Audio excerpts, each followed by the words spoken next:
Distinguished national officers, President Generals, past state presidents, fellow officers, compatriots, ladies and gentlemen, thank you.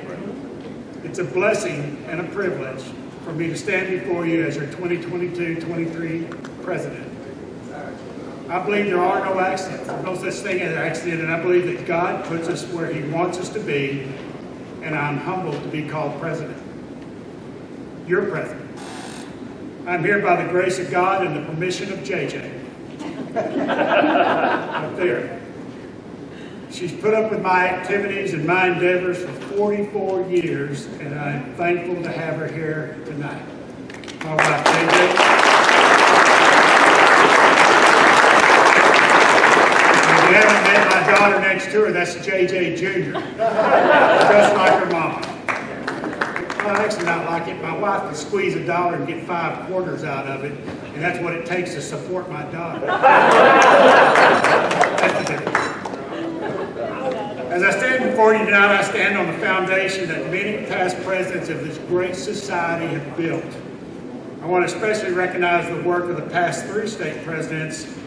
Some 4 years ago, these 3 presidents and myself and some others got together and we started talking about the need for a strategic long-range plan whereby we could build upon our great past and create a better future for our society.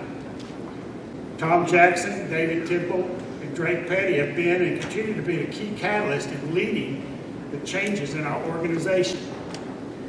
It's all been for the better. Each of these men brought their own unique talents and abilities to the job, and slowly but surely we are changing the culture for the better. Tom is in San Diego on a school board meeting. I don't know why school boards meet on Saturdays and Sundays in San Diego. I have to ask him about that. But so Drake Petty and David Temple were also responsible for it. Great leadership. We accomplished a great deal. I think the best thing we accomplished is that we have made common sense more common in our society. I know about all our accomplishments because, as I mentioned earlier, I was in the front seat and I got a windshield view of all of it. A lot of patriots have been like me, and they've been committed to helping make this organization work. So it's in a time when the world went into itself, when everybody closed off and they hunkered down, Drake Petty said, we're not going to do that. We're going to go forward in different ways, but we're taking the society forward, and he did. Instead of it being the worst of times for our society, it turned out to be some of the best of times for this society. So I want to personally thank Drake for his great work. But the work's not done. It only continues. As the past 3 presidents have done, I will now carry the torch or the mantle of change, going forward, build upon their great past and make it even better. We will continue to build and enhance our programs with emphasis on our youth and our veterans. We have started training for the state officers, and in the past 2 years, we finally put it online this week. The videotape is there. Officer training is available. Now we're going to expand this program and start training our members. Our emphasis will be on new members in this coming year, starting from the time they turn in their application. We're going to develop and emphasize the mentor process and develop a special lapel pin just for mentors. It's going to be special. We'll go through training, you're going to get a pin, and it's going to be special. People are going to recognize you as someone who's taken the extra step to develop other people. We're going to customize the new member workbook and make it a Texas Society product and include it in the new member package. So as soon as they get their certificates and information, they're going to have that workbook there, and we're going to have a mentor assigned to them. So to have mentors, we need members. So this year will be the year of recruiting and retaining members. Recruiting and retaining. They're going to go hand in hand. We live in a time that's ever changing for the good or the bad. So I believe now is the time when the sons of the American Revolution can and must make a positive difference. We have a message that I think America needs and I think America wants. We have history, patriotism, and education. We have programs that need to be promoted and communicated to everyone. It's not going to be done in one magic swoop, one big project type thing, but it's going to be done rather one-on-one communications, speaking at schools, civic groups, doing youth award programs, marching in a parade in a uniform, presenting the colors of Good Citizen Medal to a community member. We do this by handing out a brochure or a card, a business card. One person, one at a time. This is how we're going to do our change for the good and recruit people. To get a member, you must ask someone. So you're going to be hearing a lot of this. To get one, ask one. That's what we're going to start saying. It must be intentional. We have all the tools to do this. We have it. We just need to communicate to our members where it's at and how to use it. We need to use every tool, every opportunity to find members. We're going to bring back the Texas SAR lapel pin.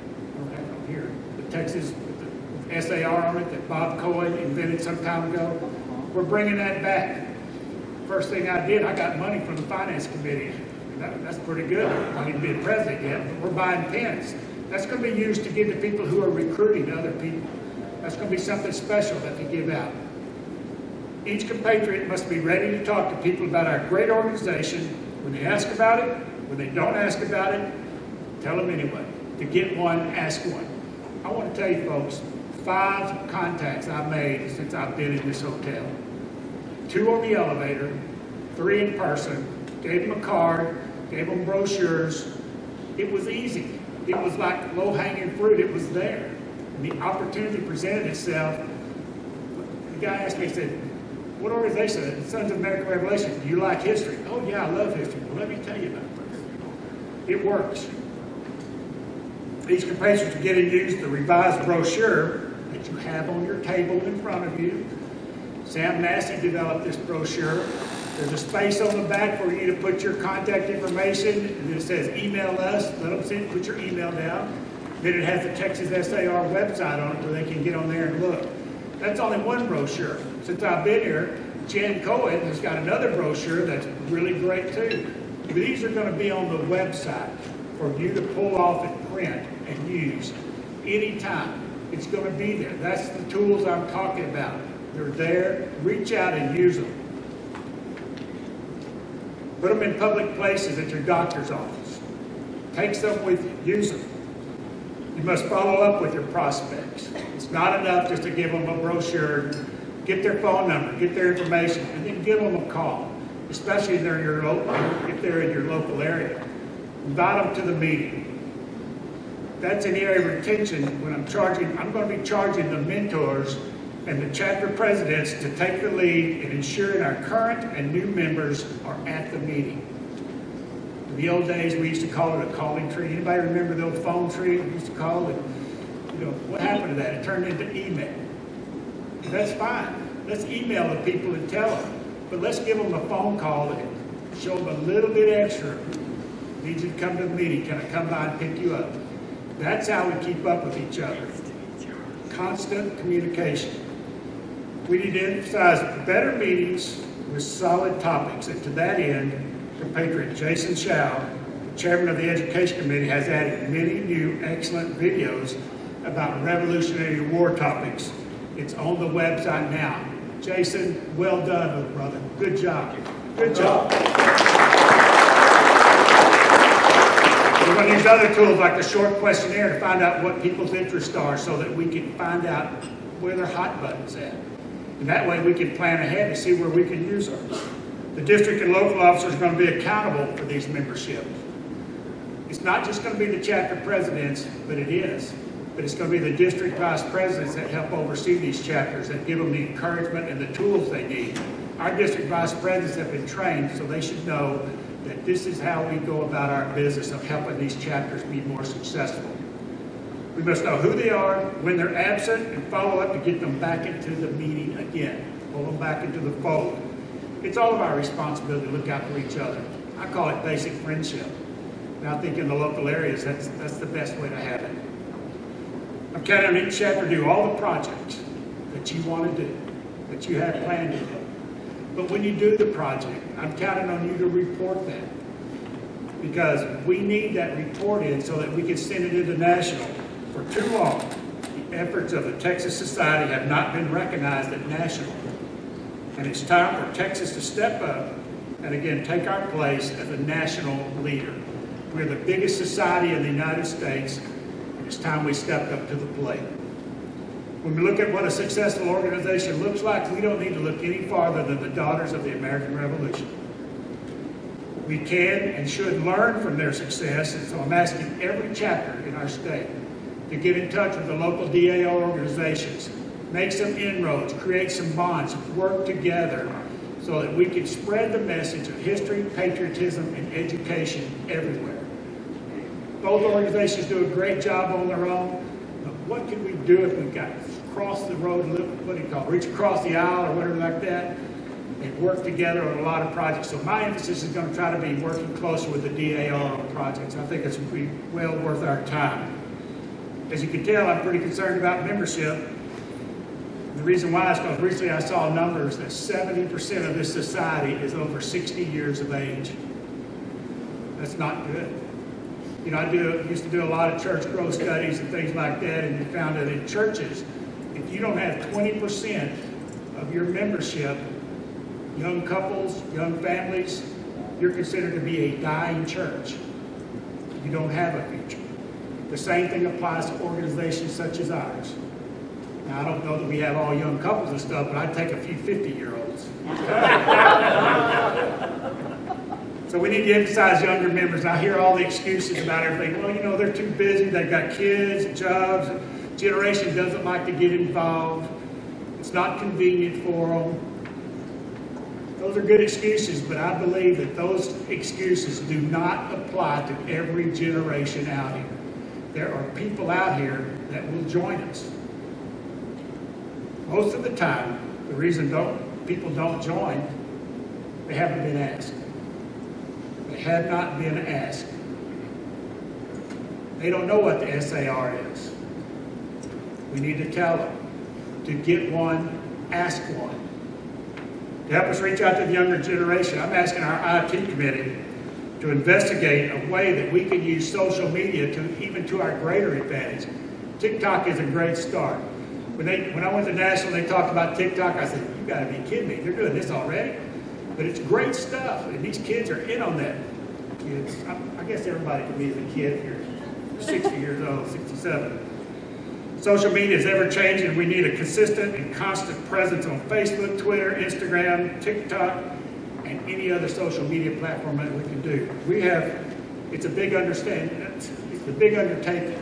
but we have some great people in our IT committee, great people who I believe can lead the charge in checking out this type of situation and how it can best work for us. The ends is going to justify the means. I think it's going to cost us money to have to do some of this stuff, but it's going to be worth it in the long run. That's how we're going to reach out and grow in the future and develop and bring in younger members. Finally, we're going to continue planning our 250th anniversary.